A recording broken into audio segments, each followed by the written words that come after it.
Golkar tampar Anies, ya akhirnya menunjukkan Anies yang sebenarnya, siapa yang tidak tahan di oposisi dan orang yang berambisi menjadi penguasa. Anies Baswedan. Gubernur DKI Jakarta ya, tapi tentu kan kita tahu bahwa majunya seseorang menjadi kepala daerah itu kan harus mendapatkan dukungan dari partai politik ya. Pertanyaannya adalah tentu dari partai ya. Yang kedua mau turun pangkat lagi dari capres menjadi cagup lagi. Jadi saya kira tentu ini harus dipikirkan karena jangan sampai apa yang disampaikan oleh beliau dalam debat capres dengan Pak Prabowo, siapa yang tidak kuat tidak berada di dalam kekuasaan, berarti memang selama ini yang ada pihak yang selalu berada di kekuasaan. Sayangnya, tidak semua orang tahan untuk berada menjadi oposisi. Okay? Seperti sampaikan Pak Prabowo tidak tahan untuk menjadi oposisi. Apa yang terjadi? Beliau sendiri menyampaikan bahwa tidak berada dalam kekuasaan membuat tidak bisa berbisnis, tidak bisa berusaha. Karena itu harus berada dalam kekuasaan. Kekuasaan lebih dari soal bisnis, kekuasaan lebih dari soal uang, kekuasaan soal kehormatan untuk menjalankan kedaulatan rakyat.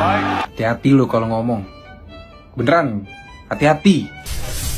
Oke, kita kasih paham ya.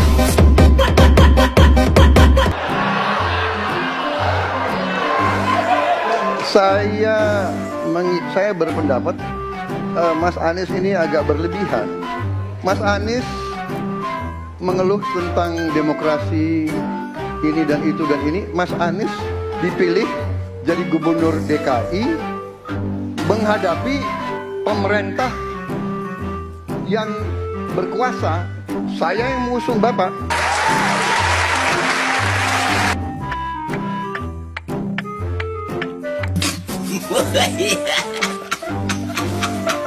Kalau demokrasi kita tidak berjalan, tidak mungkin Anda jadi gubernur.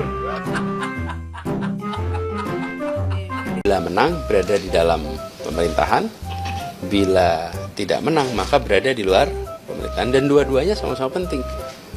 Saya pernah katakan bukan di debat pertama saya bilang bahwa jangan sampai kita tidak tahan berada di posisi oposisi. Pilpres sudah sebulan lalu dan Pak Anies masih menyindir Pak Prabowo, tapi itu haknya Pak Anies. Saya hanya ingin menambahkan informasi. Pertama, di era demokrasi Pak Prabowo pernah merasakan menjadi oposisi selama 10 tahun, sedangkan Pak Anies belum pernah menjadi oposisi.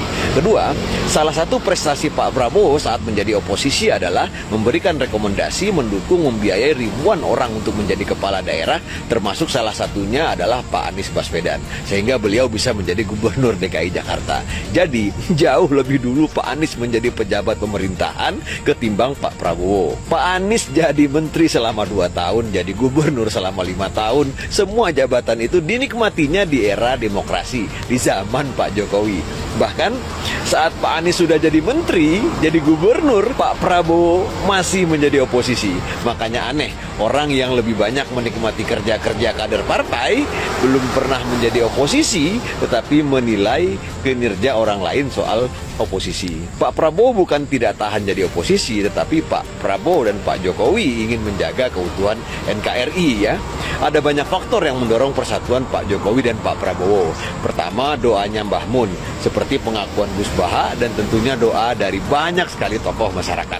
Kedua, mengakhiri polarisasi di masyarakat dan memulai tradisi mulia. Ketiga, tentunya faktor tantangan global dan terbukti dan memang ada COVID-19, perang dan berbagai krisis lainnya. Saya heran juga mengapa Pak Anies terkesan tidak suka dengan rekonsiliasi atau kembalinya hubungan baik antara Pak Jokowi dan Pak Prabowo. Anies juga berkali-kali menyindir Prabowo yang tidak tabah menjadi oposisi, dan Anies sepertinya akan tabah menjadi oposisi. Namun demikian kelihatannya dia mengatakan banyak partai yang mengusung dia jadi Pilgub DKI.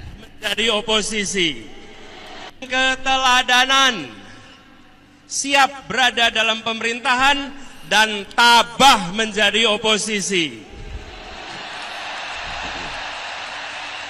tabah menjadi oposisi, menjaga kewarasan publik dalam demokrasi di saat sebagian tak tahan untuk berada di oposisi. Inilah keteladanan demokrasi, siap di dalam, siap di luar untuk demokrasi Indonesia. Ya, Anies Gedabrus saja selalu menyindir Prabowo tidak tahan oposisi. Padahal kenyataannya Anies lah yang tidak tahan menjadi oposisi dan tetap ingin maju di Pilgub DKI Jakarta dengan mengaku sudah diundang oleh partai politik. Ya kan memang dari dulu misi yang dibawa adalah menghadirkan keadilan. Ketika saya tidak berada di dalam pemerintahan, di luar, maka kami membuat gerakan-gerakan, ada gerakan Indonesia Mengajar, gerakan turun tangan, misinya sama. Misinya ingin menghadirkan keadilan, membereskan ketimpangan. Nah, kemudian ketika tugas di Jakarta itu dilaksanakan. Ketika kemarin mendapatkan tugas dalam Pilpres, itu juga misi yang kami bawa. Anies mengaku mendapatkan tawaran dari partai-partai politik. Namun demikian Golkar mengatakan, ya partai apa yang akan mengusung Anies Baswedan? Parpol untuk kembali menjadi Cagup Jakarta. Hal itu disampaikan Anies dalam acara silaturahmi tersebut pada Minggu 19 Mei 2024. Tadi disampaikan pernyataan dukungan kami. Saya ngomong nih sama Bapak Ibu, memang saya mendapatkan undangan dari partai-partai politik. Partai politik apa ya? Diminta untuk dicalonkan menjadi gubernur. Saat ini saya sedang mempertimbangkan apakah kembali atau tidak. Jadi sedang mempertimbangkan. Iya. Kembali aja Pak, kembali. Saya lagi nimbang nih, serius nimbang. Kembali apa enggak ya? Kembali Pak enggak? Kembali ke Jakarta. Siap. Kita masih butuh Pak Anies Pak. Itulah yang sedang dipertimbangkan.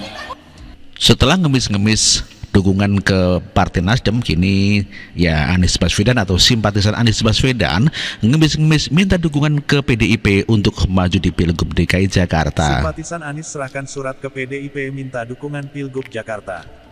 Simpatisan Anies Baswedan bernama Komunitas Pendukung Perubahan Bersama Anies Baswedan Kombatan Jakarta mendatangi kantor DPP PDIP, Jakarta Pusat.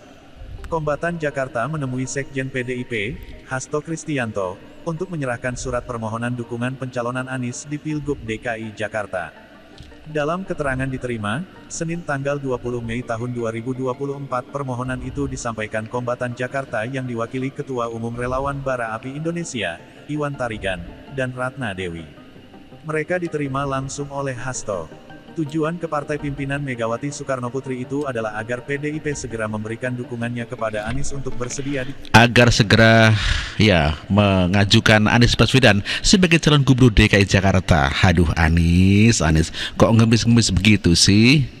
Dan seperti tadi disampaikan, kita ingin persatuan terus terjaga dan salah satu caranya adalah dengan memastikan ada rasa keadilan kepada semuanya.